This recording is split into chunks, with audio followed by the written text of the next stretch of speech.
Here are 5 things you didn't know about the Great Blizzard of 1888. First, it dropped 50 inches of snow on New York City in just 36 hours, completely paralyzing America's most important city and trapping 400,000 people. Second, within hours of the storm hitting, bitter political enemies who controlled different city departments immediately stopped fighting and began working together to save lives. Third, wealthy Manhattan socialites opened their mansion doors to complete strangers trapped in the streets, creating America's first emergency shelters where rich and poor stayed under the same roof.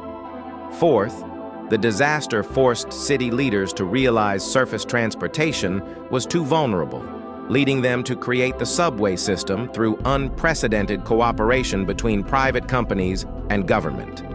Fifth, frozen telegraph lines during the blizzard directly led to the invention of America's modern electrical grid system, as engineers moved power cables underground and connected every major city. One storm literally wired America together and united a divided nation.